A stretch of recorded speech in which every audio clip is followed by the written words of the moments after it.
nous vous informons que ce programme est déconseillé aux moins de 10 ans.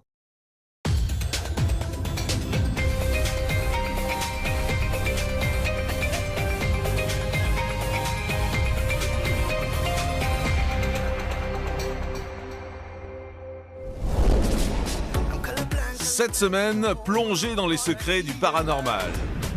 Tous les matins, nous sommes plus de 18 millions à lire notre horoscope, par croyance ou par curiosité. On fait des choix toute notre vie. J'ai pas forcément fait toujours les bons et dans des moments importants, ça m'aide à faire ce choix-là. Les arts divinatoires fascinent et nombreux sont ceux qui ont décidé d'en faire un business. Je vois 1 heure, 150 €, 30 € par 20 minutes supplémentaires. Moi, j'ai que 150 € sur moi. Ce milieu, très peu réglementé, regorge aussi de pièges. Arnaque à la voyance, escroquerie à l'astrologie, horoscope truqué. Je sais pas si j'avais l'impression de mentir aux gens, mais j'ai jamais dit que ce soir vous serez riche. Dans notre société, plus d'un quart des Français croient en l'existence du diable. Du coup, plus que jamais, les exorcistes ont le vent en poupe. Sors complètement. Le sang de Jésus est sur toi, démon, te dégage. Alors, véritable don ou charlatan? Vous allez voir que certains ne jurent que par eux. J'en peux plus, voilà. J'ai besoin de toi. D'autres, en revanche, ont vu leur vie basculer. Moi, j'ai fait une promesse à ma fille, que je vengerai toutes les personnes qui lui ont fait du mal. Et j'ai commencé par le guérisseur. Il faut dire que depuis la nuit des temps, la vie après la mort intrigue. Y a-t-il un esprit, là, qui souhaiterait communiquer avec nous ce soir? Tapez 1 fois pour oui, 2 fois pour nous.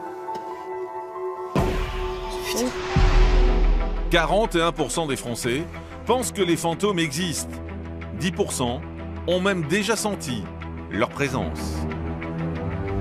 Est-ce que vous vous êtes dit que ça pouvait être une manifestation de l'au-delà? Peut-être bien. L'au-delà fascine, mais surtout rapporte beaucoup d'argent. C'est quoi le prix de base de l'intervention? 250 les armes les armes possédées, ça peut aller jusqu'à 650. Entre phénomènes inexpliqués et crédulité, plongée dans les secrets du paranormal. Bonsoir à tous et bienvenue dans votre magazine d'enquête sur Énergie 12. Chaque semaine, notre équipe de journalistes se rend sur le terrain pour décrypter un phénomène de société, une nouvelle tendance ou dévoiler les coulisses d'un lieu mythique. Pour ce nouveau numéro, nos équipes ont enquêté dans les secrets du paranormal. Vous allez voir que pour attirer dans leur filet les clients fans de surnaturel et de prévisions astrologiques, certains professionnels n'hésitent pas à flirter avec l'illégalité. Le matin, pour des millions de Français, c'est toujours le même rituel, la lecture de l'horoscope. Alors qui se cache derrière ces thèmes astro? Vous allez voir qu'il peut s'agir de vrais voyants, mais aussi de stagiaires sous-payés. Certains clients déboursent parfois des sommes astronomiques pour connaître leur avenir. Conséquence, les abus sont légion. Alors comment sont fabriqués nos horoscopes? Qui sont vraiment ces hommes et ces femmes qui lisent les astres pour nous? Et comment éviter les pièges? Dans les secrets de la voyance, prédire l'avenir ou s'enrichir, c'est une enquête signée Bérangère Weiss.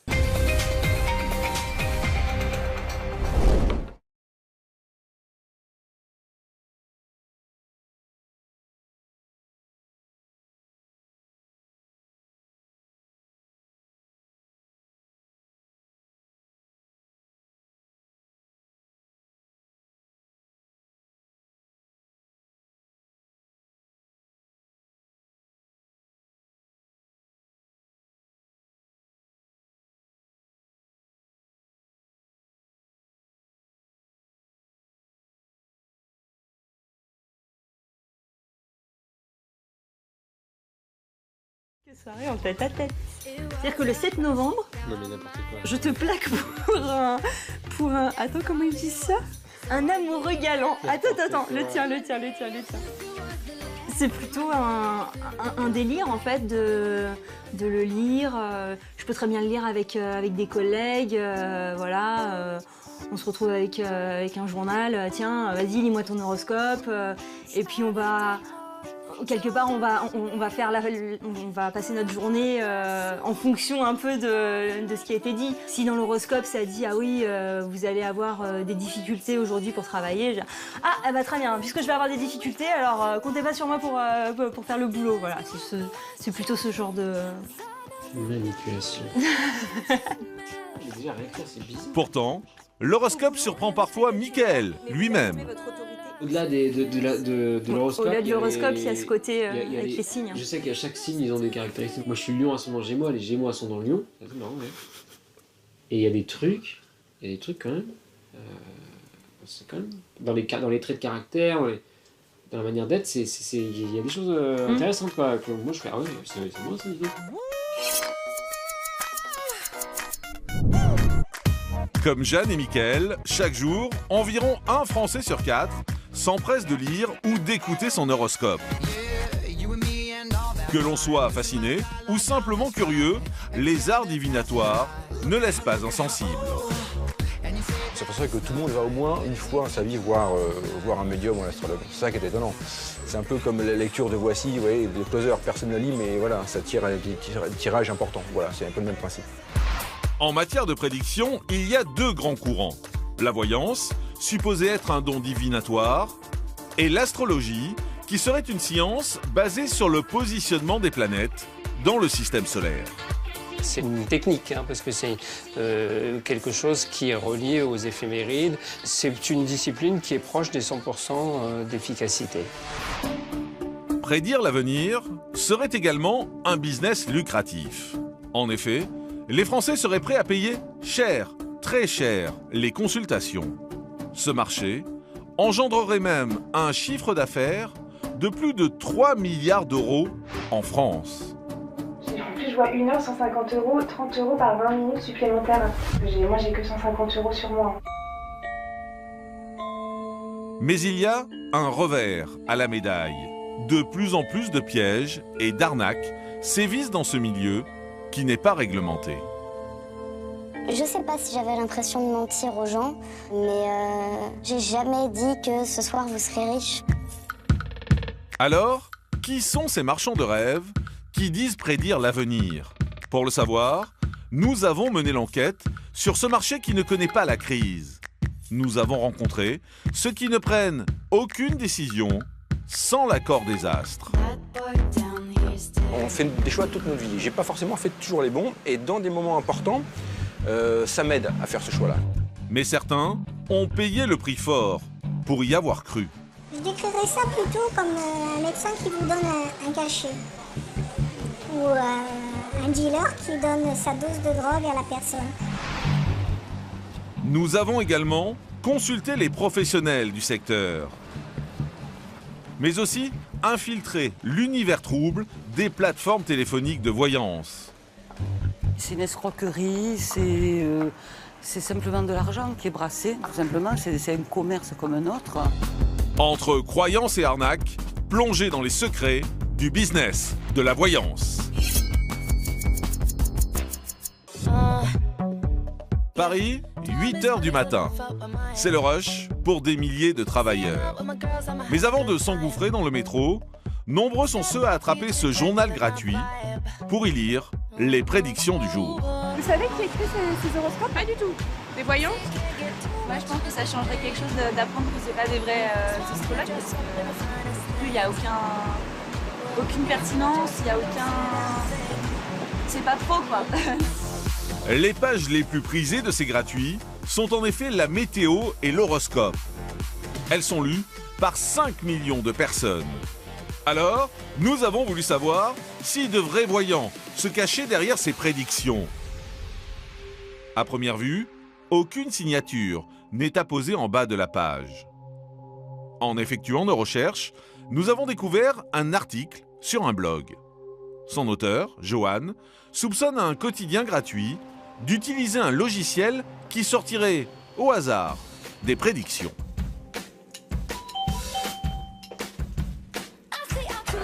Bonjour. Bérangère? Oui, en fait.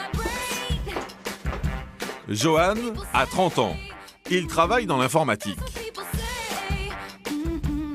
En 2013, Alors qu'il lit comme chaque matin son horoscope, le jeune homme fait une découverte plutôt surprenante.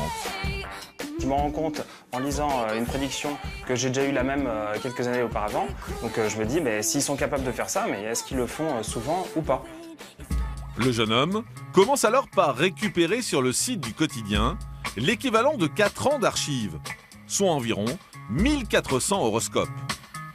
Une fois stocké dans son ordinateur, il ne reste plus qu'à comparer les prédictions. Donc chaque ligne correspond à une prédiction. Hein, vous voyez, là, il y a toutes les prédictions. Depuis 4 ans. Exactement, depuis 4 ans. Très bien. Et là, moi, ce qui m'intéresse de faire, c'est de compter combien de fois une prédiction apparaît. D'accord. Et dans ce tableau, Johan a recensé le classement des prédictions les plus réutilisées ces dernières années. Alors celle qui ressort le plus, c'est « Tout se passe à merveille » et vous gardez une petite part d'anxiété que vous ne parvenez pas à dissiper. Ça revient, donc elle est revenue 20 fois en 4 ans, c'est ça? Exactement. D'accord, et la seconde, du classement? Des câlins, des baisers, vous ne vous en laissez pas. Évidemment, la journée ne vous réserve pas que cela. En 4 ans, il n'y aurait eu qu'une prédiction originale sur 10. Mais le jeune homme pousse la démonstration encore plus loin. Voici 2 horoscopes, parus à 1 an d'intervalle. Les prédictions sur la page de gauche sont reprises mot pour mot, à la virgule près, à droite. Toutefois, certaines précautions semblent avoir été prises. Faut pas que les gens comme ça aient des doutes que ça revienne trop souvent. Donc en plus de ça, ils ont changé à chaque fois le signe. C'est-à-dire qu'une personne, avant qu'elle retrouve sa même prédiction pour son signe, il peut se passer quand même un certain temps. Johan en est quasiment sûr. Cet horoscope serait l'œuvre d'un logiciel informatique. C'est la conclusion que j'obtiens effectivement. Si c'était complètement aléatoire, effectivement, il ne pourrait pas avoir comme ça des répétitions entre les jours. Donc c'est quelqu'un qui s'est amusé à faire des copier-coller à la rédaction du gratuit.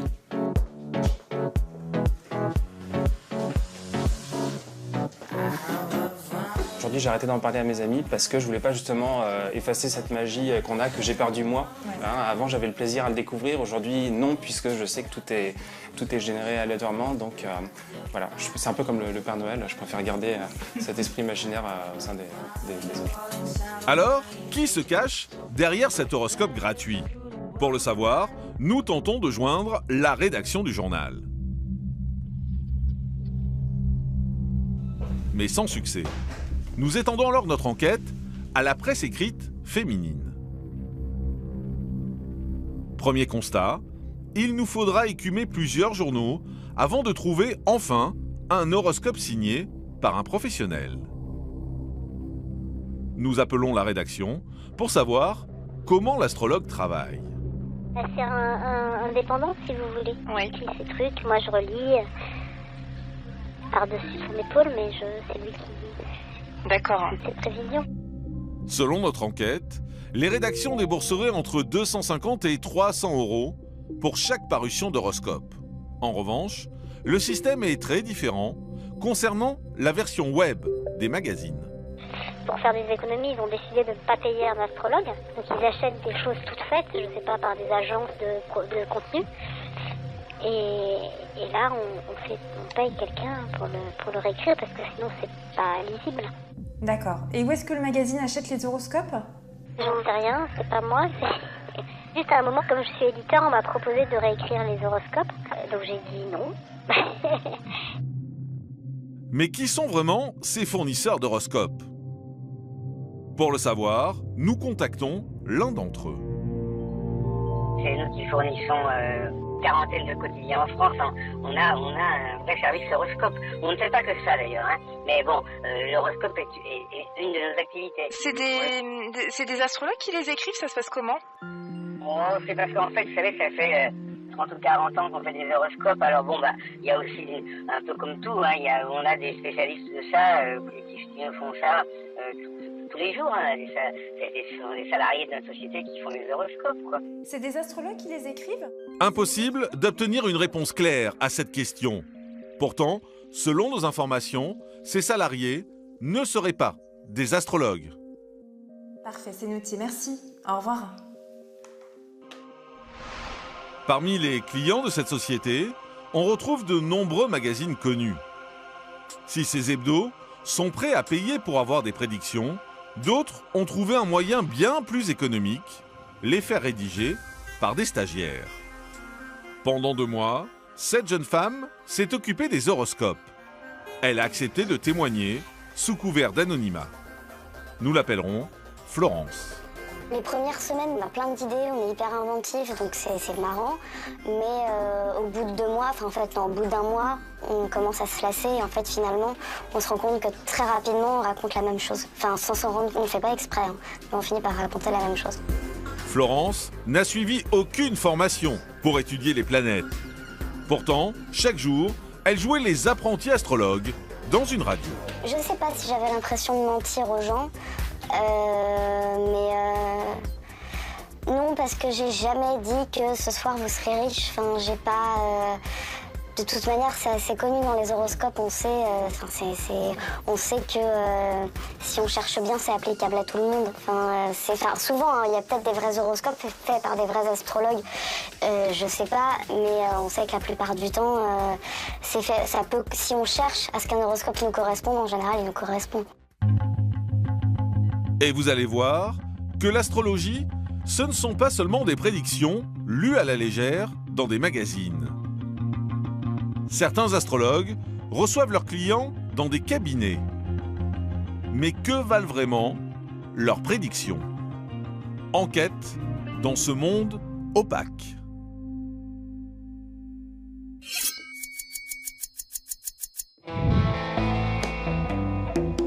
En région parisienne, nous rencontrons Gilles. À 56 ans, ce directeur de clientèle est un homme sûr de lui. Et pourtant, chaque fois qu'il doit prendre une décision importante, il fait appel à un astrologue. Voilà, j'ai une proposition externe d'un emploi, j'ai 56 ans, je prends un risque. Alors c'est effectivement une proposition intéressante au niveau salarial. Maintenant, est-ce que c'est un risque important, mesuré? Et donc, je vais le voir pour me dire, j'hésite. Moi, j'hésite, je suis incapable de prendre ces décisions-là. La vie est faite de choix. Ça, on fait des choix toute notre vie. J'ai pas forcément fait toujours les bons. Et dans des moments importants, ça m'aide à faire ce choix-là. Nous suivons Gilles à Orgeval, dans le département des Yvelines. C'est ici qu'il a rendez-vous chez Jean Didier, son astrologue. Bonjour. Vous allez bien? Vous allez bien, et vous? Très bien. Allez-y, installez-vous. Le professionnel commence par regarder le thème astral de Gilles. Avec cet outil, il prétend avoir une idée précise de ce qui va se passer dans la vie de Gilles pendant 1 an. Ça pourrait être aussi un changement de façon de travailler. Peut-être plus la même structure, peut-être une structure un petit peu moins importante, quelque chose de différent. Voilà, donc là, il y a quand même des choses sur lesquelles il faut faire attention, parce que Pluton, lui, il est un peu dévastateur. Hein. C'est-à-dire que quand il passe, lui, il fait du ménage. Pour sa consultation, Gilles débourse 150 €. À ce tarif, Jean Didier lui fait une analyse complète avec un jeu de tarot. C'est bien ce que je disais tout à l'heure. Là, c'est complètement marqué par rapport à ça. C'est-à-dire qu'on a le renouveau. Ça, c'est une faux. Donc, c'est le changement avec la roue. Donc, ces 2 cartes ensemble, elles marquent une transformation et un changement radical. Ça va revenir, ça peut s'arrêter. Je ne veux pas dire que c'est... Mais quand on demande à l'astrologue s'il influence Gilles dans sa décision, il s'en défend.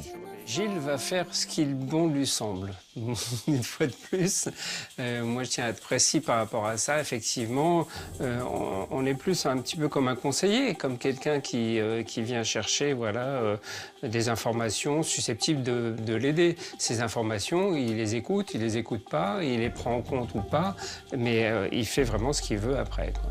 Le rendez-vous qui va venir avec ceux qui veulent me récupérer, je leur ai pris peut-être d'une façon plus nonchalante. Là, je vais m'y intéresser sérieusement. La différence, elle va être là.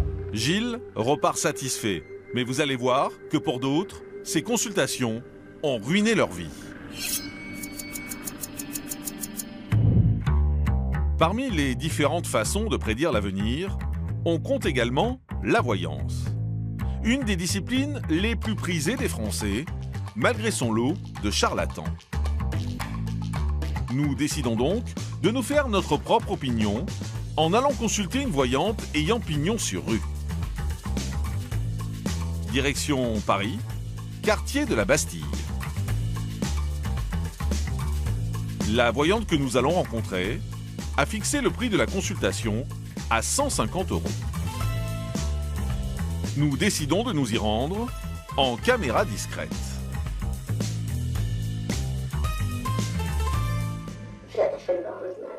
Voilà. Oh, c'est génial. Je suis contente pour vous, c'est rare. C'est vrai? Qu'est-ce qui est bien alors dans la ligne de On n'a pas le temps, je vous expliquerai après. C'est magnifique. Nous n'en saurons pas plus. La voyante poursuit en abordant le domaine professionnel. Et maintenant, est-ce qu'il y a une femme dans le travail qui doit partir à la retraite ou je ne sais plus? Non, parce que la moyenne d'âge, c'est 30 ans. Il n'y a aucune responsable qui a plus de 30 ans. Non, ma patronne, elle a 32 ans. D'accord. Et sa secrétaire? Elle n'a pas de secrétaire. Ah, bah c'est ça. Notre voyante semble avoir du mal à donner des prédictions dans le domaine professionnel. Elle tente alors la vie privée. Oh, pardon. Qu'est-ce qu'il y a? Ça veut dire quoi? Vous me faites peur. Qu'est-ce qui se passe?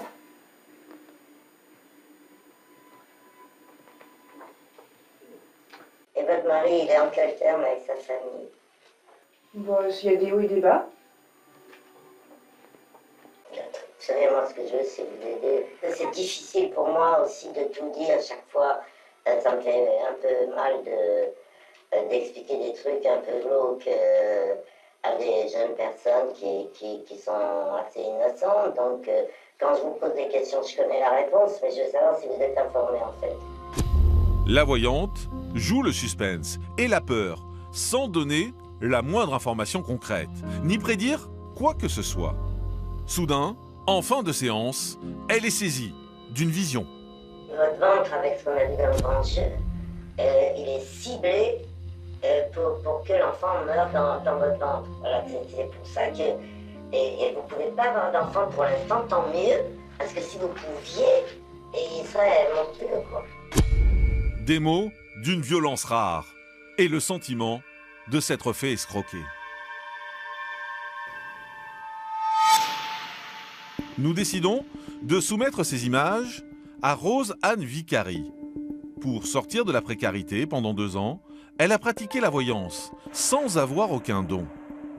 Prise de remords, à l'idée de gagner de l'argent sur la détresse de ses clients, elle dénonce aujourd'hui cette escroquerie. Bonjour Rosanne. Bonjour. Enchantée. Enchantée. Alors, je vais vous montrer des petites images. Voilà. Oh, c'est génial. C'est la joie, l'espérance de savoir ce qu'elle va dire. Donc, vous allez rester. Elle vous tient. Qu'est-ce qui vous fait dire que... C'est une araignée, une veuve noire. Voilà, c'est une veuve noire.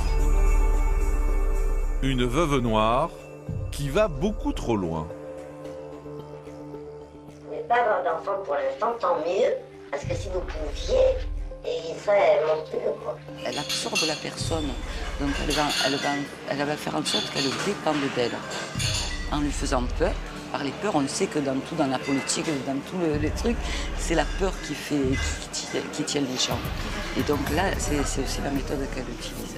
Elle est très dangereuse, ça c'est le point essentiel. Elle est très très très dangereuse. Elle doit avoir des personnes sous son emprise, ça c'est vrai. Et ça c'est grave.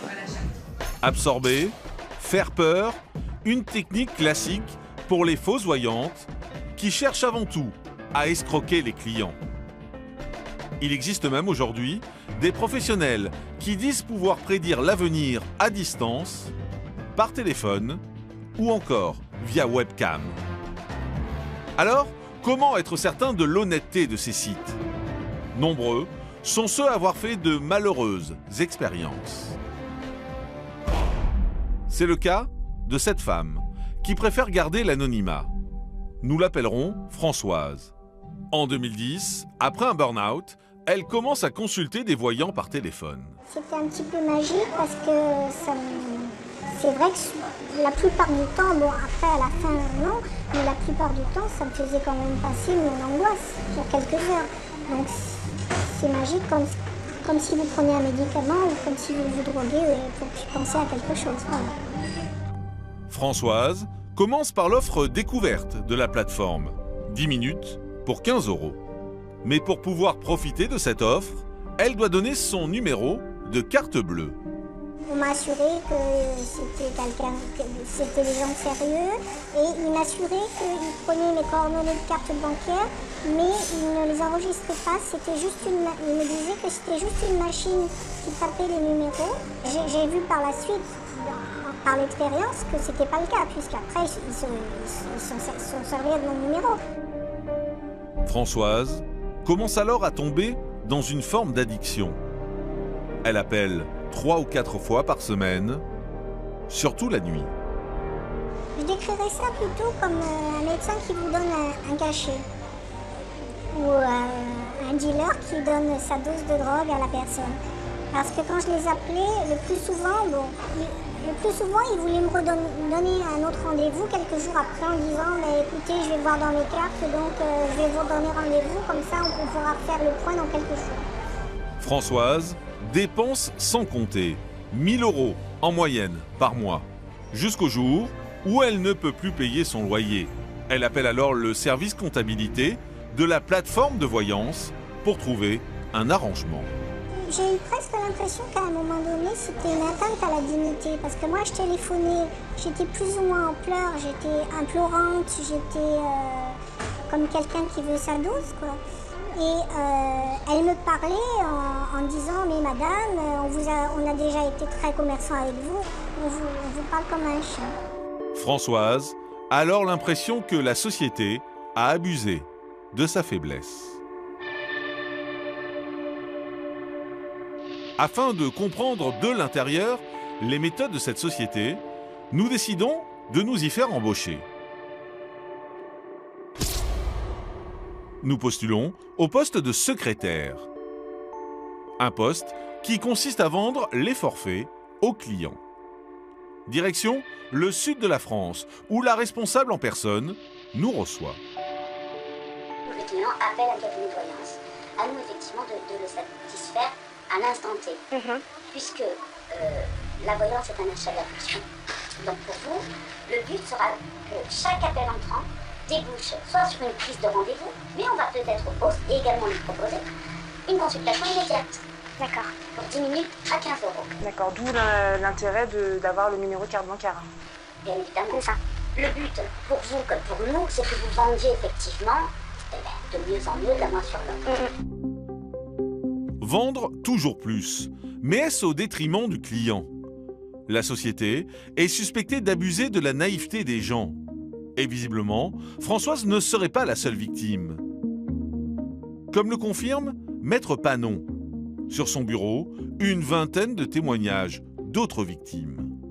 Elles auraient vécu la même mésaventure.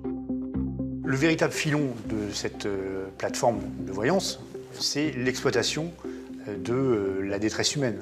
Pour ne pas employer de grands mots, mais il n'y a pas autre chose à dire, c'est vraiment ça. L'exploitation de la faiblesse des gens qu'elle transforme, qu'elle parvient à transformer en dépendance. Pour entretenir cette dépendance, la société utiliserait des méthodes de sollicitation proches du harcèlement. Comme par exemple ces milliers de textos envoyés aux clients. C'est un tous les 2 jours, tous les 3 jours. Bonjour, c'est Steve, super nouvelle. Laurent, j'ai tiré la carte de l'étoile pour vous. Elle annonce beaucoup de choses positives pour cette année, surtout en amour. Je dois vous donner tous les détails. Rappelez-moi vite au 04, etc. C'est inclus dans votre forfait, à tout de suite. Je le prends vraiment au hasard. Bonjour Laurent, c'est Steve, je dois vous mettre en garde. Je ressens que vous êtes en train de passer à côté de quelque chose. C'est vraiment dommage, mais tout n'est pas encore perdu. Je vous aide à y voir plus clair au 04. Plusieurs clients se sont d'ailleurs regroupés et ont déposé plainte au parquet de Grasse. Si les faits sont avérés, les dirigeants de cette société risquent une peine de prison et une interdiction d'exercer. Au revoir, madame. Merci. À bientôt, je vous tiens au courant. Au revoir. Voyants, astrologues, des professions libres qui ne nécessitent aucun diplôme. Ces professions sont tolérées, mais pas reconnues officiellement. Et tant qu'il n'y aura pas une réglementation stricte, les dérives existeront.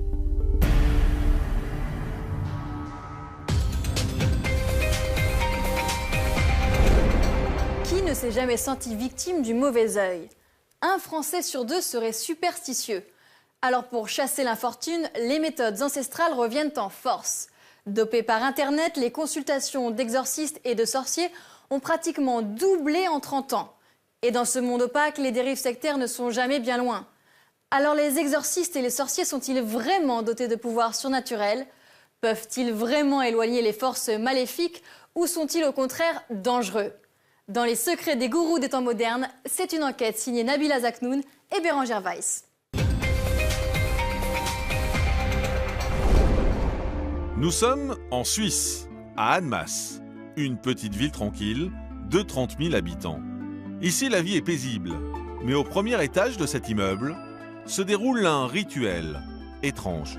Bien, alors on va commencer le combat spirituel. Donc, vous chassez vos démons, vous prenez autorité contre les démons qui vous oppressent. Alan Rich, 59 ans, pasteur autoproclamé de l'église évangélique, démarre sa séance d'exorcisme. Ce rituel, historiquement institué par l'église catholique, permettrait de chasser les démons à l'aide de prières et de la Bible. Sors. Sors au nom de Jésus, sors des muscles, sors. C'est comme les gladiateurs, il n'y a qu'un seul vainqueur et celui qui a perdu, il est mort. Sors par la bouche au nom de Jésus-Christ, sans douleur, sans douleur, sans douleur. Sors, dégage, dégage, sors de cette gorge. Sors, sors. Et j'ai détruit tout un mauvais qui est là. Sors. Démon de sorcellerie, sors. Dépêche. Sors de ta cachette, esprit de serpent, esprit de démon. Il faut les faire partir au nom de Jésus-Christ. Il est déjà midi. Oui, ça va vite hein, quand les démons ils partent. On va faire donc l'offrande. Hein. Mettez donc ce que vous voulez mettre, le montant que vous voulez. Du portique, donc... Pour ce désenvoûtement, chaque participant a payé 20 €. Mais à la fin de la séance, Alan Rich les invite gentiment à faire un don à l'association dont il est le fondateur. Qui veut prier pour les offrandes? Réveillez-vous au nom de Jésus-Christ, prenez autorité. L'exorcisme, la sorcellerie ou encore la magie semble être une affaire particulièrement lucrative. Au nom de Jésus-Christ de Nazareth.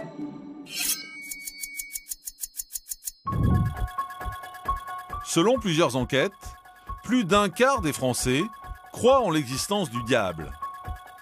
Et 1 sur 2 serait superstitieux.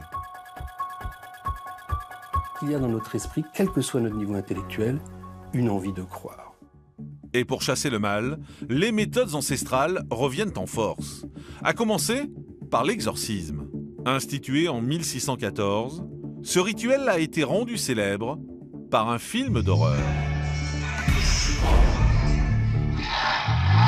L'exorcisme suscite depuis toujours fascination et fantasme. On n'a jamais vu en vrai filmé des gens qui faisaient de la lévitation, dont la tête tournait à 360 degrés. Ça, c'est juste dans l'imaginaire des gens que ça existe. L'engouement pour ces chasseurs de démons est tel que le nombre d'exorcistes explose en France. De mort, sors! Sors au nom de Jésus-Christ! Sors, esprit de mort, sors! J'aimerais bien que ça ne fonctionne pas et que je ferme. Malheureusement, il y a de plus en plus de personnes qui sont en demande. Mais chasser le mal n'est plus seulement l'apanage des exorcistes. Une autre discipline, des arts divinatoires, a le vent en poupe, la sorcellerie. Autrefois considéré comme ringard, l'ésotérisme est devenu tendance, grâce à la saga Harry Potter ou encore à de nombreuses séries télé. J'aime bien utiliser ce mot sorcière. Pour moi, il n'est pas du tout péjoratif. Alors, qui sont ces magiciens, guérisseurs ou chasseurs de diables? Sont-ils des marchands de faux espoirs ou des personnes dotées de vrais pouvoirs? Nous sommes allés à la rencontre de ces nouveaux sorciers, mais aussi de ceux qui ne peuvent plus s'en passer. J'en peux plus, voilà. J'ai besoin de toi. Parfois, la croyance a même tourné au drame. Moi, j'ai fait une promesse à ma fille, que je vengerai toutes les personnes qui lui ont fait du mal. Exorcistes, sorciers, guérisseurs, bienvenue dans les secrets de ces gourous des temps modernes.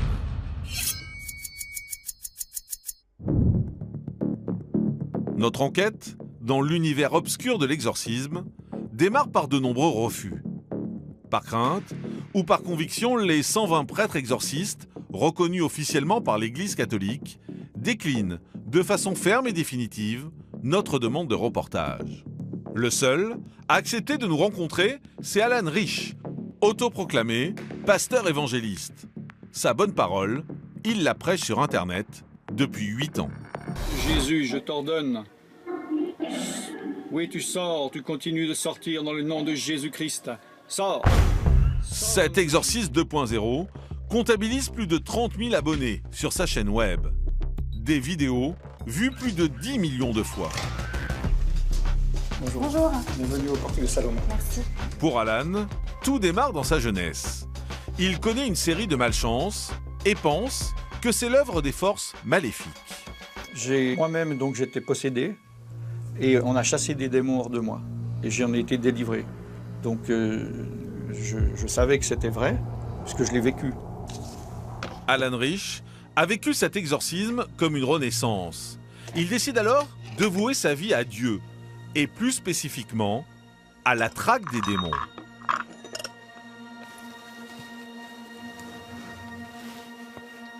Donc ça veut dire, à la base, tout le monde peut chasser les démons. Selon Jésus, il a dit dans l'évangile de Marc, chapitre 16, versets 15 à 17, il a dit « Ceux qui auront cru en moi, en Jésus donc, ils imposeront les malades et ils seront guéris et ils chasseront les démons. » Donc pour Jésus, il dit « N'importe quel chrétien peut le faire. » Maintenant, après, les églises ont institué des autres choses en disant « Tant qu'il n'y a pas de contrôle, vous ne pouvez pas, il n'y a que moi qui peux le faire. » Mais moi, j'applique la Bible, pas la tradition.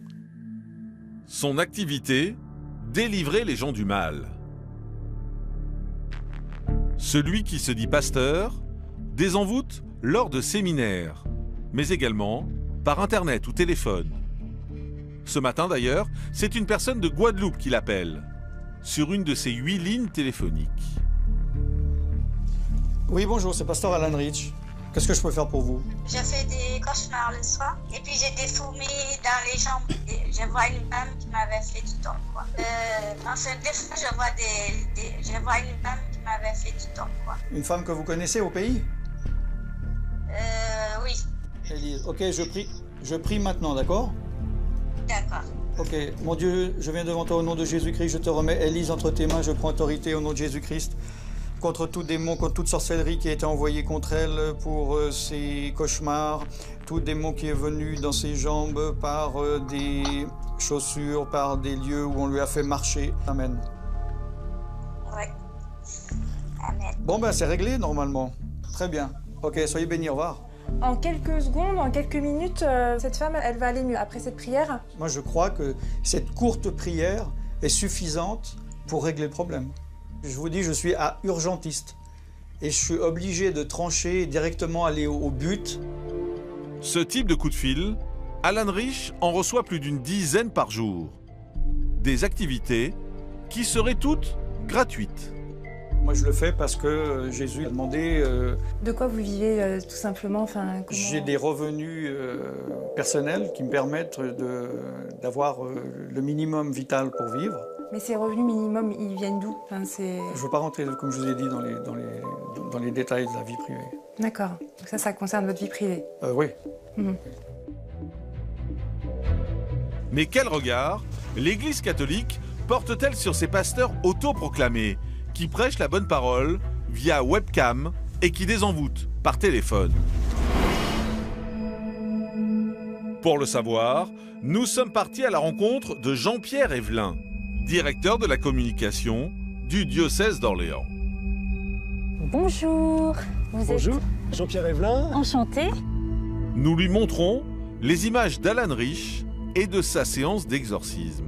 Sors de cette gorge, sors de cette gorge. Sors. Et j'ai détruit tout un Moi, ça me fait penser à des comportements de type sectaire, c'est-à-dire des choses qu'on trouve dans des sectes, c'est-à-dire Ça me fait penser, encore une fois, je ne prétends pas que cet homme-là soit un gourou, mais ça fait penser un peu à ça. Jésus, il a dit dans l'évangile de Marc, ceux qui auront... En fait, il n'existe aucun chiffre faisant état du nombre d'exorcistes autoproclamés comme Alan Rich. Pour Jésus, il dit, n'importe quel chrétien peut le faire. Tout le monde peut s'essayer, oui, tout à fait. Et puis on ne peut pas l'empêcher, bien entendu. Hein. Et l'Église n'est pas là pour faire la police, mais, complètement. Mais prêtre exorciste n'est pas autoproclamé, n'est pas un freelance, n'est pas un indépendant, pas du tout. D'abord, c'est un prêtre qui dépend de l'évêque, comme tous les prêtres diocésains, et l'évêque lui confie une mission. Généralement, il est accompagné d'une équipe de laïcs qui va l'aider à faire une relecture de ce qu'il vit, qui va l'aider à discerner. Un médecin, un psychothérapeute, un psychologue, vous voyez. C'est peut-être une différence par rapport à des exorcistes qu'on peut trouver un peu sur Internet ou sur le marché du spirituel aujourd'hui. Car si les prêtres exorcistes de l'Église catholique sont encadrés et suivis dans l'exercice de leur activité, les pasteurs autoproclamés, eux, prêchent sans aucun contrôle. Du coup, les arnaques et les dérives sectaires sont courantes. Et vous allez voir que malgré le danger, de plus en plus de Français remettent leur destin entre les mains de sorciers.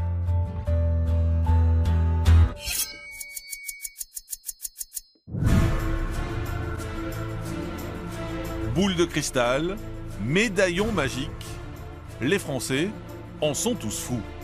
1 sur 4 dit même croire à la sorcellerie. Je pense que ça existe. En plus, dans ma culture, beaucoup de sorcellerie. Donc, j'y crois. J'y crois pas. Et j'ai un porte-bonheur sur moi en permanence que je porte et que je retire jamais, même quand je me lave. Et je pense que vraiment, il me porte bonheur. Alors, mythe ou réalité?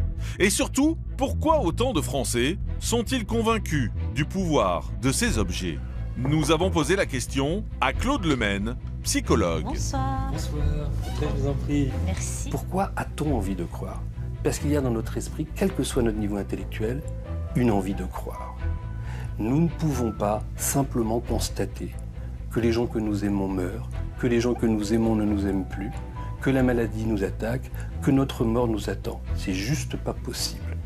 Donc nous avons besoin de croire dans une vie après la mort, l'amour éternel, tout ce qui nous permet d'avancer. Est-ce que vous pensez qu'il y a un profil type? Alors effectivement, ça s'adresse à des esprits qui ne veulent pas réfléchir, qui ont juste besoin de systèmes qu'ils maîtrisent, qui leur permettent de garder le contrôle sur leur vie en achetant des grilleries ou des petits objets. Croire pour garder espoir. Les porte-bonheur sont même devenus un accessoire de mode tendance. À tel point que les boutiques ésotériques se multiplient dans l'Hexagone. Mais que proposent-elles vraiment? Et surtout, à quel prix? Pour le savoir, nous en avons visité plusieurs en caméra cachée.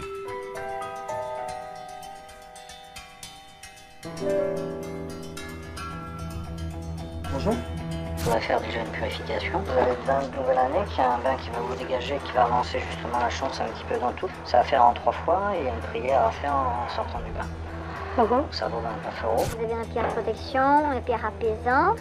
C'est là pour trouver de l'amour. Votre âme sœur. 59 €.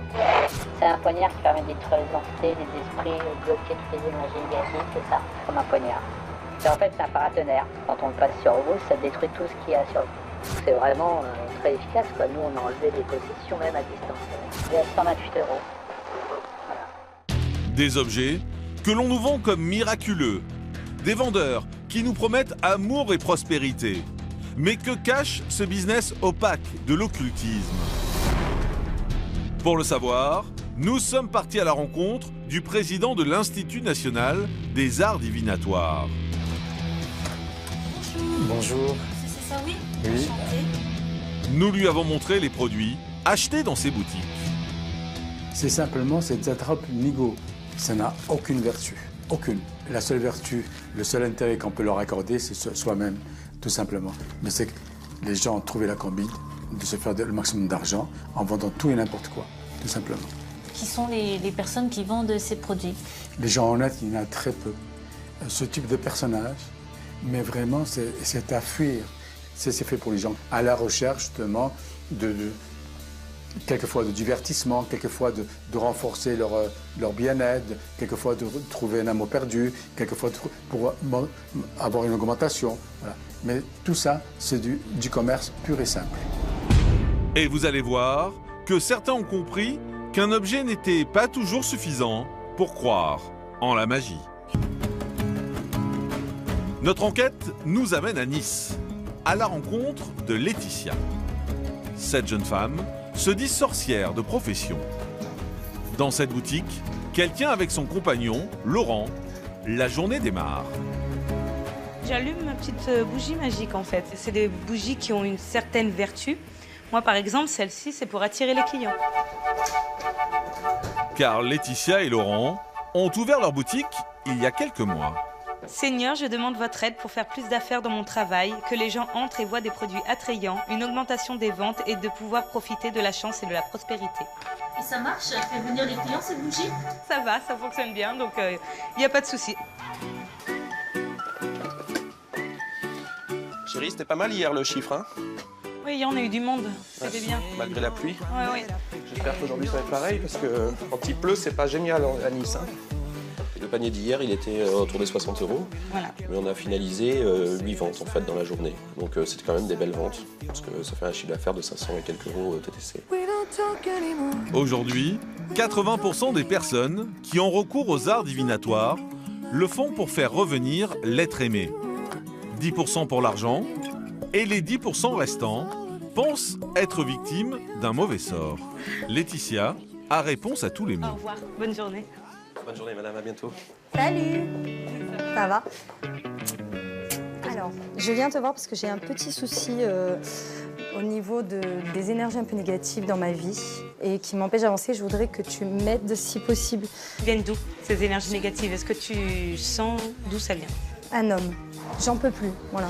Donc, si j'ai bien compris, tu m'as dit, donc tu voudrais éloigner les négativités, éloigner une personne, tu as besoin de reprendre confiance en toi, tu veux débloquer totalement la situation. Là, ce qu'il y a bien avec Laetitia, c'est qu'on est en face, on peut discuter, on peut se voir, on peut en parler, donc on a quand même ce rapprochement entre les deux qui fait que, elle peut travailler sur moi. Elle sait, elle me connaît. Ce qui m'arrangerait, c'est que pour ton talisman, tu le choisisses ta pierre. Pour résoudre les multiples problèmes de sa cliente, Laetitia, la sorcière, propose de lui fabriquer un talisman sur mesure à 20 €. Celle-ci. Je la fais aujourd'hui, je te la consacre ce soir et tu peux venir la chercher demain.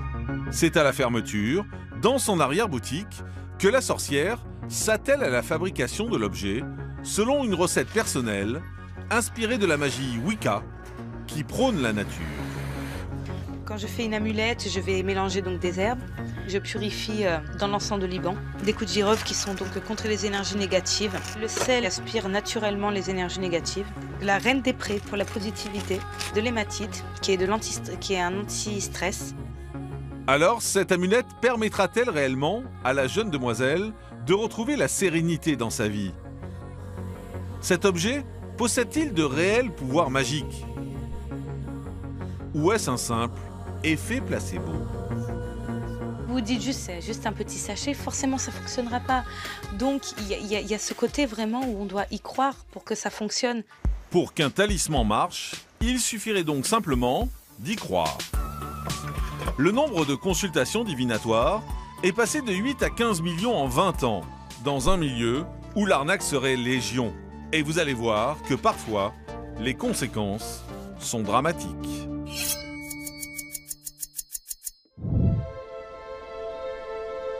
Nous sommes dans le sud de la France, à Villeneuve-sur-Lot. Valérie et Jean-Marie Vignola ont connu un drame terrible dans leur vie.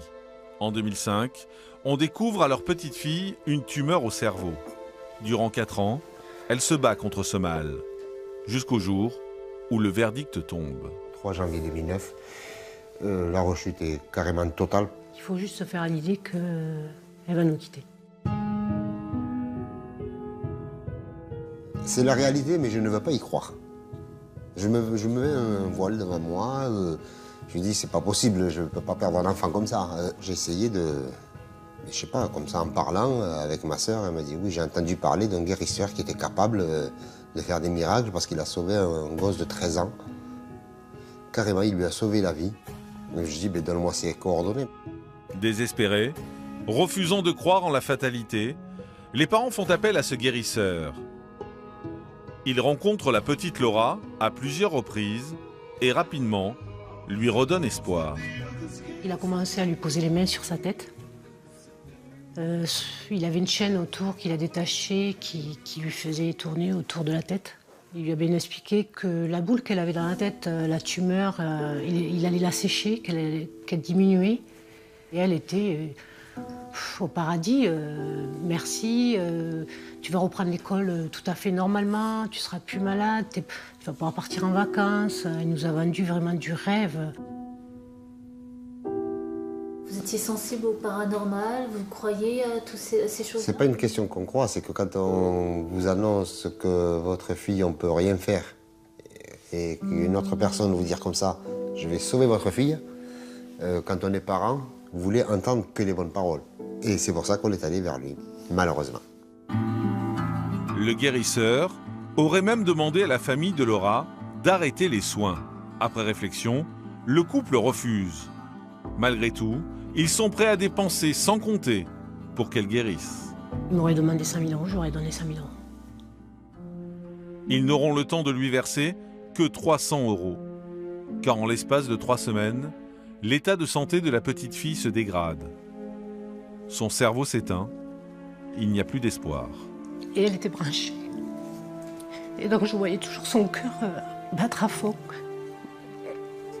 Parce que je lui disais qu'il fallait qu'elle reste. Et le médecin m'a dit, tant que vous ne lui direz pas de partir, de faire dodo, elle va tenir rien que le cœur tenait en fait. Et on lui a tous dit de faire dodo, son frère, son père et moi. Et là, elle s'est éteinte.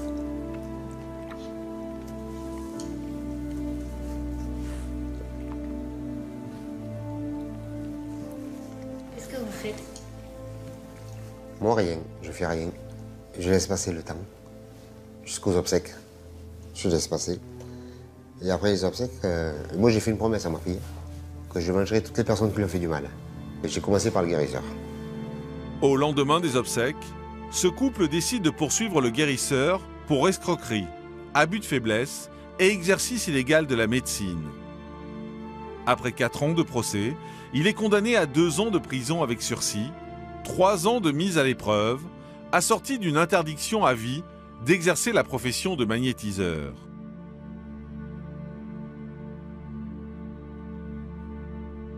Nous avons voulu connaître sa version des faits. Il n'a pas souhaité s'exprimer directement, mais a accepté que son avocat nous rencontre. Bonjour, enchanté. Enchanté. L'avocat et son client se connaissent depuis près de 25 ans. Michel.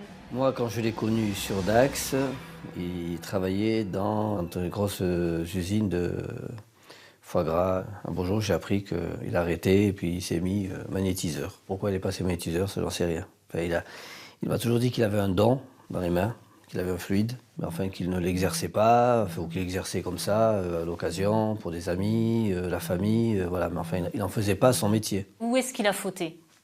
S'il a fauté, il n'aurait jamais dû prendre la pauvre petite. Jamais. Jamais, jamais. Il aurait dû dire non, madame, il n'y a rien à faire, c'est pas la peine. Mais où est la part du mensonge, de l'escroquerie et la part du j'ai pas le droit de dire à cet enfant ou aux parents que c'est fini, c'est foutu, il n'y a plus rien à faire. C'est à partir de là que, y a-t-il escroquerie ou pas, il a été condamné, donc juridiquement et officiellement, il a été condamné pour escroquerie, donc c'est un escroc, donc il a commis une escroquerie. Mais je vous dis, ça, le dossier ne tient pas, c'est pas aussi simple que ça. Mais que devient le guérisseur depuis sa condamnation ? En faisant des recherches, nous avons retrouvé sa trace. L'homme ne serait plus magnétiseur, mais ostéopathe. Intrigués, nous prenons rendez-vous avec lui en prétextant avoir mal au dos. Bonjour. Bonjour. Bonjour. J'ai vu sur internet que vous étiez ostéopathe. Non, je suis pas ostéopathe, je suis rien du tout. Je suis déclaré voyant. L'homme ne serait donc pas ostéopathe, mais voyant. Il se dit même capable de soigner des maladies incurables. Ça y est, c'est fait. On va le débloquer.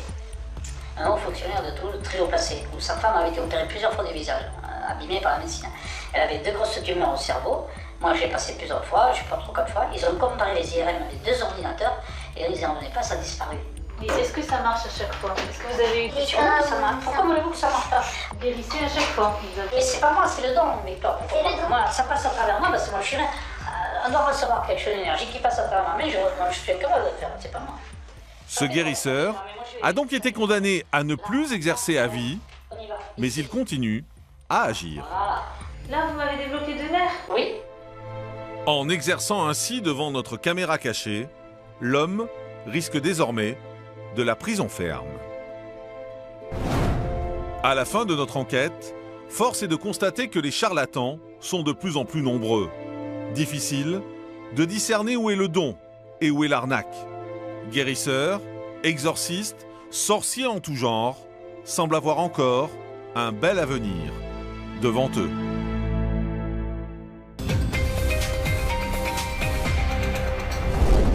Y a-t-il une vie après la mort? Le cinéma a fait de l'au-delà un thème récurrent qui fait recette. Web-série, service à domicile pour chasser les fantômes ou hôtel hanté, nombreux sont ceux qui ont décidé de faire des phénomènes surnaturels un véritable business. Vous allez voir que ces dons parfois troublants se monnaient très cher. Alors le surnaturel et l'argent font-ils bon ménage? Les médiums ont-ils de véritables flashs ou sont-ils des charlatans? Dans les secrets des médiums et chasseurs de fantômes, quand la mort rapporte, c'est une enquête signée Bérangère Weiss.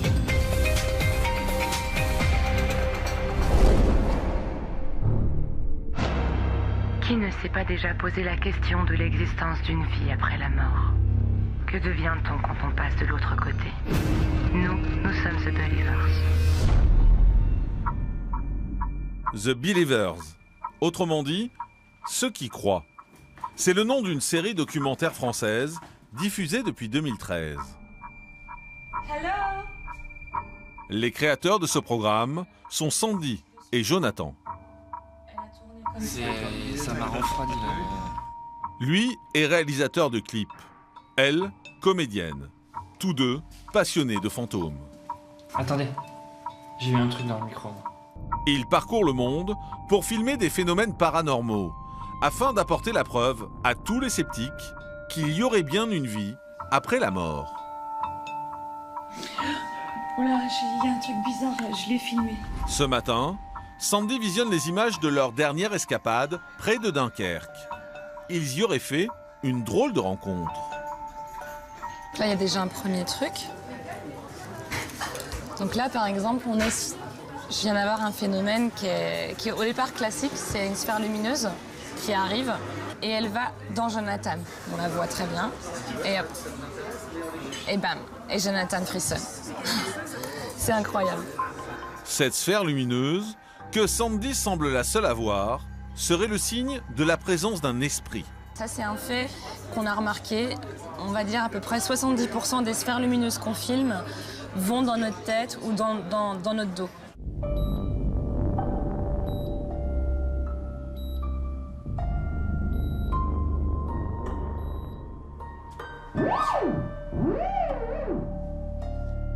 Leur série documentaire rencontre un vrai succès. Mais ne les comparez surtout pas à de vulgaires chasseurs de fantômes.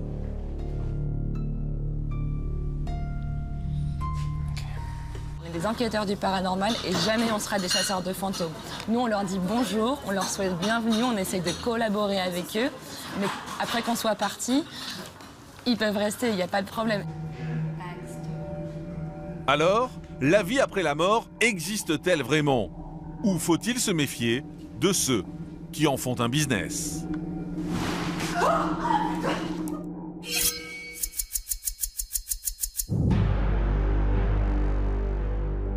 Sur petit ou grand écran, l'au-delà fascine depuis la nuit des temps. Ce sont près de 40 films de fantômes qui sont produits chaque année à l'international. La maison hantée, vraiment, ça fait partie du cinéma fantastique depuis les origines quasiment du cinéma. C'est un thème très fort parce que tout le monde se pose la question de savoir s'il y a quelque chose après la mort et s'il y a une vie après la mort. 41% des Français croient en l'existence des fantômes et 10% d'entre eux auraient même déjà ressenti leur présence. Est-ce que vous vous êtes dit que ça pouvait être une manifestation de l'au-delà? Peut-être bien. Nous avons mené l'enquête et nous sommes partis à la rencontre des médiums qui disent communiquer avec les morts. J'ai des images qui défilent en permanence pendant que je vous parle. J'ai des messages pour vous, j'ai des messages pour la personne qui nous filme. À un moment donné, vous ne vous êtes pas dit c'est mon cerveau qui me joue des tours ou je suis peut-être fou ou, Oh si, mon Dieu, si, je me le suis dit. Parfois je me le dis encore. Alors, les médiums ont-ils un véritable don? Ou abusent-ils de la crédulité des gens? C'est quoi le prix de base de l'intervention? 250, c'est les armes définies. Les armes possédées, ça peut aller jusqu'à 650. Les esprits attirent, inquiètent, mais surtout rapportent. Web-série, service à domicile pour chasser les mauvais fantômes, ou encore hôtel hanté. Vous allez voir que nombreux sont ceux qui ont décidé de faire de la mort un business. C'est juste que d'un point de vue scientifique, on sait que ça, c'est facile à truquer. Illusion, réalité ou supercherie, plongez dans les secrets de ceux qui murmurent à l'oreille des fantômes. Pour démarrer notre enquête, nous prenons la direction de Caux, près de Poitiers. C'est ici qu'est située une vieille bâtisse du XIVe siècle, un château qui serait hanté. Nous sommes accueillis par Véronique, la maîtresse des lieux. Bonjour, Bérangère. Bonjour Véronique. Enchantée. Entrez. Véronique et son mari achètent ce château en 2009. Ils s'y installent avec leurs 3 enfants. Quelques jours après, la famille prétend être témoin de phénomènes paranormaux.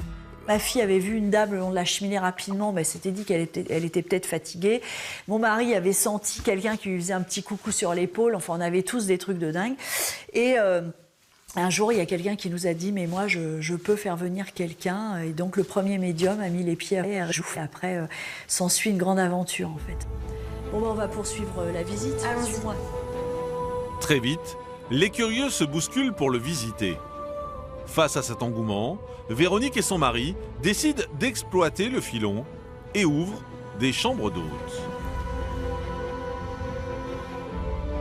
On n'avait pas du tout prévu de faire des chambres sur le sujet du paranormal. Mais alors, pas du tout. C'est vrai qu'il y a de la demande. C'est vrai aussi que, de toute façon, crûment parlant, ça ne nous rapporte pas. Ça nous permet de faire des travaux, ce qui est déjà bien. Pour l'instant, les gens s'intéressent au para. Bon, c'est vrai que le paranormal, tout ça, c'est un petit peu à la mode. Mais enfin, si demain, il n'y a plus trop d'intérêt pour ça, je vous ferai c'est cuit. Pour 45 €, on peut dormir dans l'une des 8 chambres de ce lieu hanté. Mais la formule qui cartonne, c'est celle à 90 €. Elle comprend une nuit et des activités pour entrer en contact avec les morts. Bonsoir.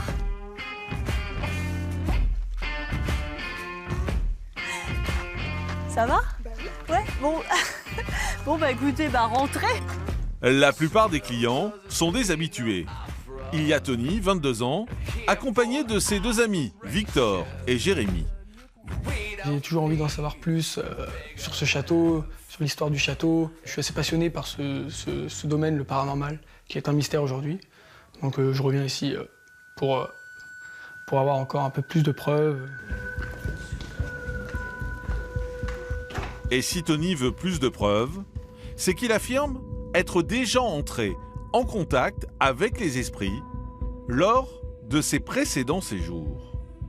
Ici, j'ai vécu quelque chose d'assez terrifiant parce que je dormais sur ce lit-là avec un collègue qui enquête avec moi ici. Et à un moment donné, je me suis senti mal à l'aise et je commençais à entendre des bruits de coups comme si quelqu'un mettait un coup de poing sur le matelas. Et à un moment donné, j'ai carrément senti mon visage collé contre l'oreiller et là, j'ai décidé de partir en courant d'ici. J'ai fini au rez-de-chaussée. Un témoignage qui ne semble pourtant pas effrayer les autres clients. Moi, je veux bien tenter celle-là toute seule. Toute seule? Ouais. Non, on va pas commencer comme ça. Écoute, on va voir si ce soir... Pardon? Mais si, j'ai déjà dormi ici une fois. Ouais, voilà. Allez, je tente Alice seule. Challenge personnel ce soir.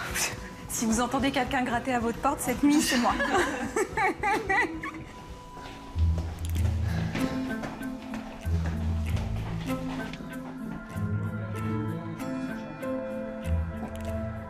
Ça vous va?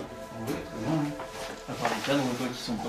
Moi déjà je pense Lila. Les cadres, ils sont pas terribles. Bon, les cadres, ils font un peu peur quand même, c'est sûr. Ça fait peur.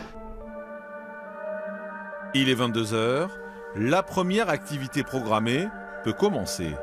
Une séance de guéridon. Le principe consiste à s'asseoir autour du meuble, d'y placer ses mains et de poser des questions aux personnes défuntes.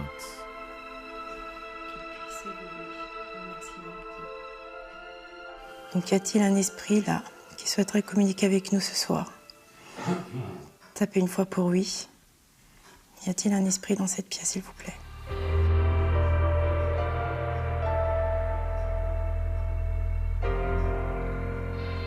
Combien vous êtes? Tape le chiffre exact. Au bout de 5 minutes environ, le guéridon commence à bouger.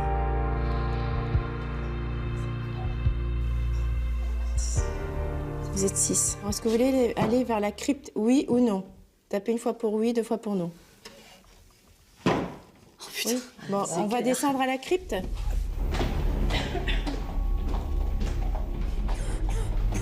Est-ce que vous êtes bien ou vous êtes là-haut? Est-ce que vous êtes bien?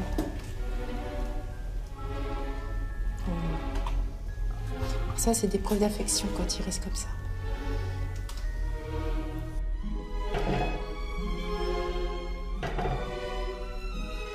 On sent vraiment qu'il y a quelque chose qui échappe complètement au contrôle du toucher. Ah oui. Puis on sent quelque chose en réalité. Je suis en sueur. Moi. Je sais pas si c'est qu'il y a une énergie qui se développe avec le guéridon, mais enfin on sent comme si j'avais fait un marathon. C'est très éprouvant et c'est très fatigant physiquement. J'ai les mains, voilà, pour vous dire. Nous posons alors la question taboue. C'est vous qui faites bouger la table. Comment un fantôme peut faire bouger quelque chose d'assez quand même relativement lourd? Alors ça, c'est un support, hein, en fait, le guéridon. Ils arrivent à se connecter à nous, c'est comme ça. C'est une énergie, en fait, c'est impalpable. Hein. Il y a plein de choses impalpables hein, dans la vie. Alors, les sceptiques, dommage pour eux, il faut qu'ils viennent tenter une expérience. Il faut vivre une expérience pour le comprendre. Il faut ressentir les choses, il faut être dedans, il faut être présent. Il faut essayer de, voilà, un jour de se dire, bon, pourquoi pas, j'essaye. La soirée se poursuit autour d'une table de Ouija. Comme le guéridon, cet outil permet de rentrer en contact avec les esprits. Il s'agit d'une planche en bois sur laquelle est imprimé un alphabet. Les participants posent le doigt sur un triangle et attendent qu'un esprit le fasse bouger. L'activité est animée par Lionel. Bonsoir. Médium. Est-ce qu'on pourrait avoir votre prénom, s'il vous plaît?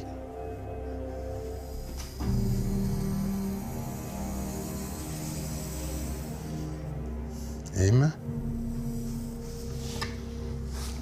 N.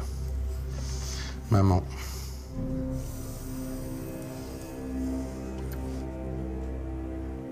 Lionel. Donc c'est moi, Lionel.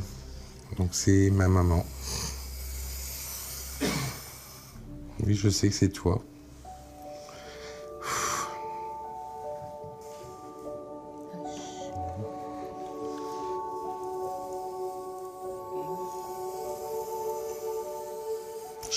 Je t'aime. Ta maman t'aime. Je sais. Maman est morte il y a 35 ans. Et j'avais 11 ans et demi. C'est à chaque fois une même émotion pour moi, parce que du coup j'avais 11 ans et demi quand elle est décédée, que je me suis jamais remis, quoi.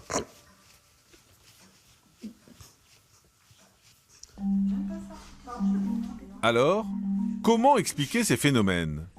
Existent-ils vraiment ou sont-ils le fruit d'esprits imaginatifs?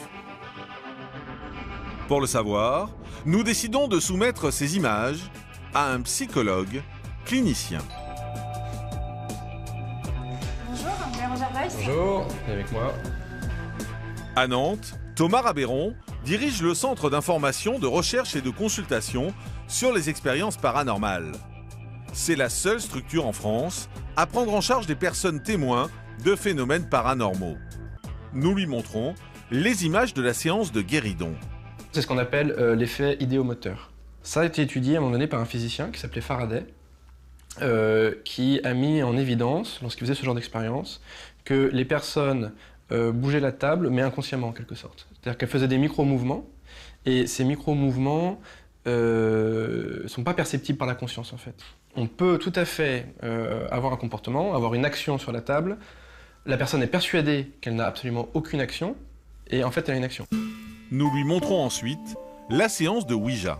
Donc là, c'est le même principe. C'est un phénomène idéomoteur qui est encore plus simple à créer avec une planche de Ouija, en fait. Parce que plus léger, le matériel plus léger. Parce que c'est plus léger, parce que souvent les planches de Ouija, elles sont très lisses, elles sont très plates. Là, j'ai l'impression qu'il y a plus un leader, j'ai l'impression que c'est le monsieur, là. Alors, je sais pas le qui monsieur c'est. médium. Il y a 2 médiums autour de la table. Voilà. Bon, alors moi, j'ai l'impression que le médium, quand même, là, pareil. Quand moi, spontanément, je regarde sa manière de bouger, le déplacement, il a toujours le doigt dessus, et il est toujours dans un axe qui fait qu'il pourrait avoir cette action, inconsciente ou consciente, je ne sais pas, les deux sont possibles, qui va bouger le petit triangle, en fait. Je ne connais pas le médium, donc je ne sais pas quelles sont ses intentions, et je ne sais pas ce que lui a à l'esprit, mais je sais juste que d'un point de vue scientifique, on sait que ça, c'est facile à truquer. À ce jour, aucune étude scientifique n'a prouvé qu'il y aurait une vie après la mort.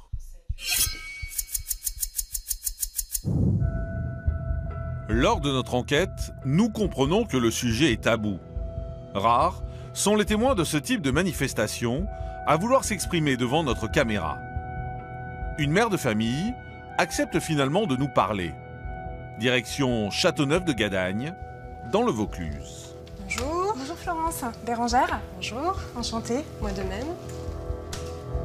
C'est ici que vit Florence, 38 ans. En 2001, elle s'installe dans la maison de famille de son mari. Très vite, elle se dit témoin de phénomènes étranges.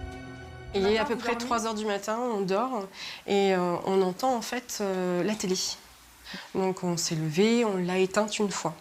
On s'est recouché et quelques minutes après, ça s'est reproduit. À ce moment-là, le chien aussi s'est mis à aboyer, qui était donc à l'intérieur de la maison. Et d'un coup, les machines se sont mises en route. Les lumières ont commencé à s'allumer, s'éteindre, s'allumer, s'éteindre. Franchement, c'était toute la maison qui faisait un petit concert. Florence parle d'objets qui disparaissent, de portes qui claquent, de sensations des trépieds. Mais ce n'est pas tout. J'étais donc avec un de mes enfants donc, dans la chambre. Lui-même l'a vu également. On a vu une sorte d'halo de lumière en fait, qui traversait donc, tout le haut de la chambre.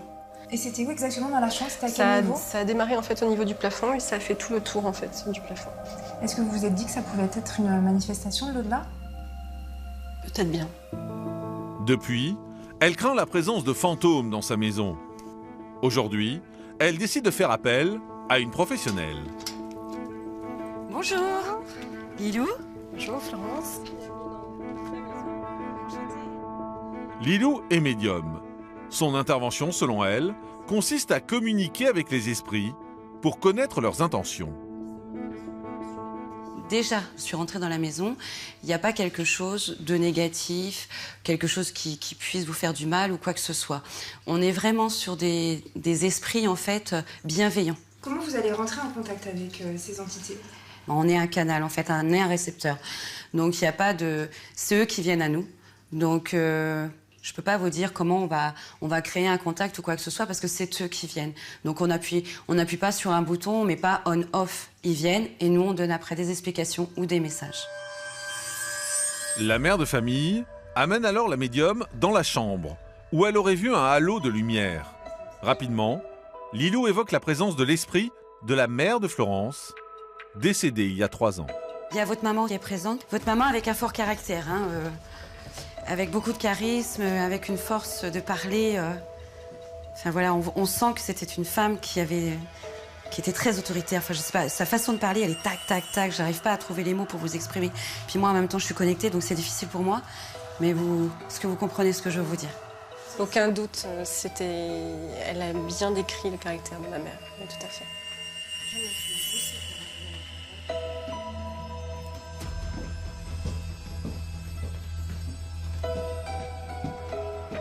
J'ai un message de votre maman, pardon. Elle voudrait vraiment qu'aujourd'hui vous arriviez à avancer.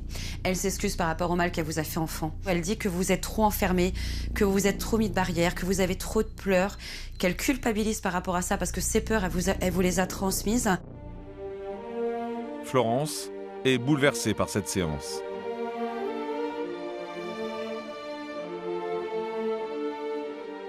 Ça fait du bien de savoir en fait que ma mère est près de moi. J'ai compris le message et puis je comprends mieux maintenant tout ce qui s'est passé et je vais essayer je vais vivre avec. Pour ce genre d'intervention, Lilou ne demande aucune rémunération. Mère au foyer, elle dit ne pas monétiser son don. Les vrais médiums, jamais ils vont dire tu viens me revoir dans 15 jours ou quoi que ce soit. Je pars du principe que les personnes sont déjà en souffrance, elles s'imaginent des choses. On m'a donné la faculté de pouvoir aider, donc là j'interviens gratuitement. Mais vous allez voir que tous les médiums ne sont pas aussi généreux que Lilou. Eh bien, écoutez, bonne continuation, Florence, à très bientôt. Au revoir.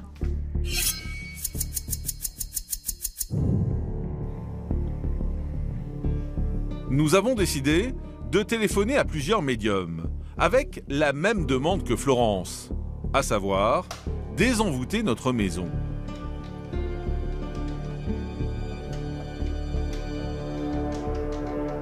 Le prix de base, normalement, quand c'est à côté, donc j'interviens, c'est 250 €. C'est un minimum. Quand je fais venir une personne en plus, c'est 150. Donc si vous venez toute seule, c'est 250. Si vous venez avec quelqu'un 250, c'est des armes possédées, ça peut aller jusqu'à 650. Parce que c'est suivant le travail, hein. Des fois, je passe 2 jours ou 3 jours dessus. Et vous avez combien de forfaits? Ça va de combien à combien? Dans les 650 €. Ah oui, ça c'est le forfait de base. Oui. C'est bon à savoir parce que c'est une sacrée somme quand même. Et 650 €, c'est pour 1 heure d'intervention, c'est pour combien de temps? 1 heure, 2 heures, 3 heures, jusqu'à temps que ça soit correct. D'accord, très bien. Je ne peux pas savoir d'avance quel est le temps qu'il faut. Et comment vous procédez? Comment vous intervenez? Je travaille avec des divinités. Ces divinités se payent par offrande. Et en fait, ces offrandes, moi, je vais vous demander de les acheter. Donc, il y en a pour 6 €. Hein. Donc, c'est du lait, du miel, du vin blanc, de la farine. Donc, en fait, voilà. C'est comme ça que ça fonctionne, c'est comme ça que ça marche. Vous allez voir que face aux escrocs, certains se battent pour dépoussiérer l'image de la profession et montrer que les médiums honnêtes existent. Et c'est sur Internet que cette petite révolution est en marche.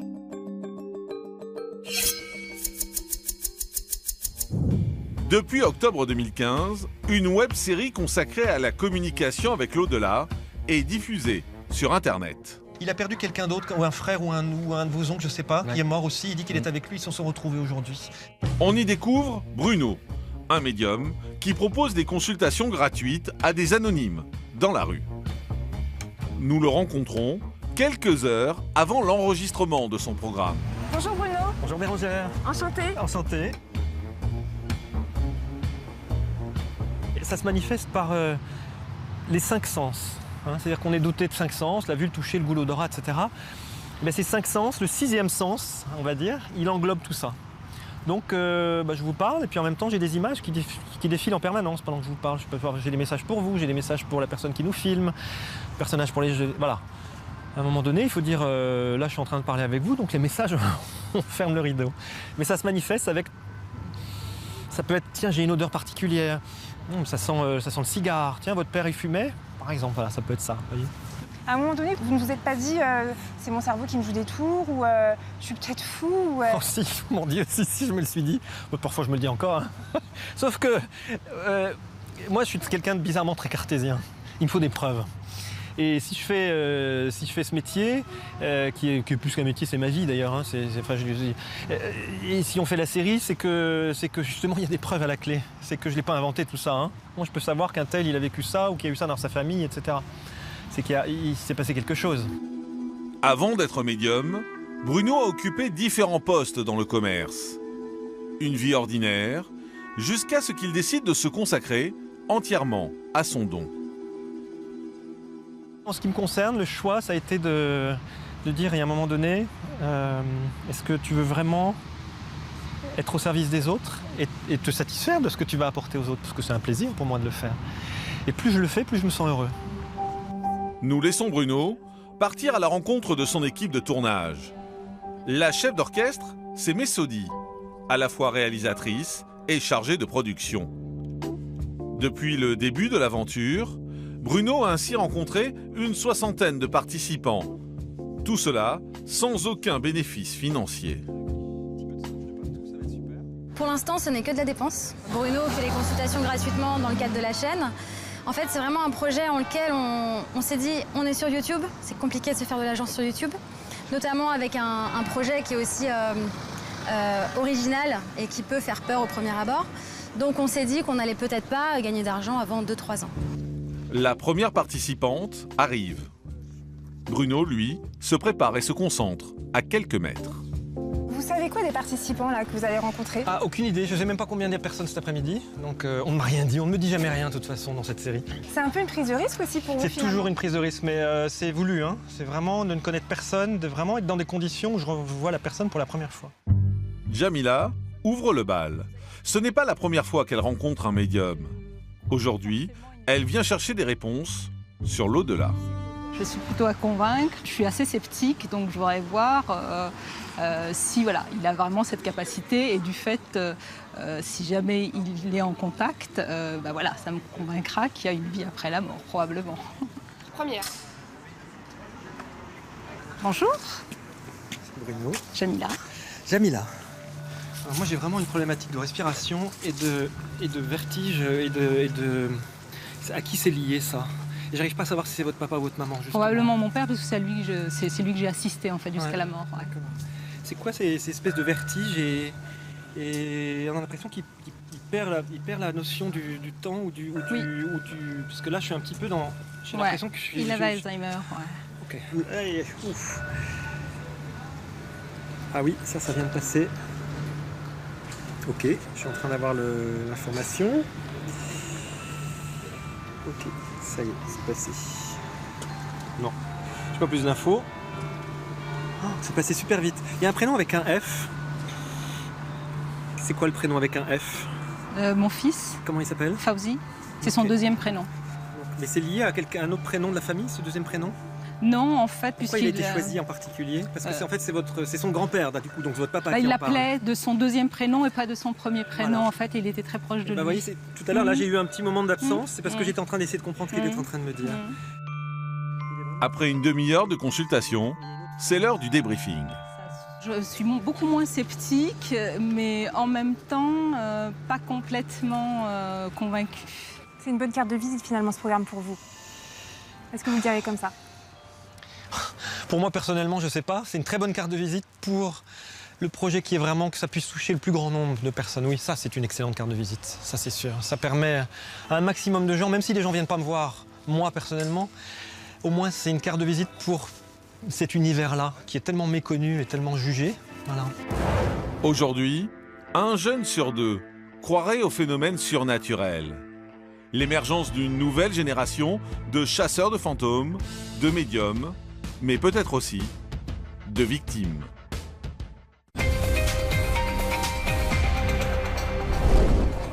C'est la fin de votre magazine d'enquête. Merci à tous de nous avoir suivis. À très bientôt sur Énergie 12.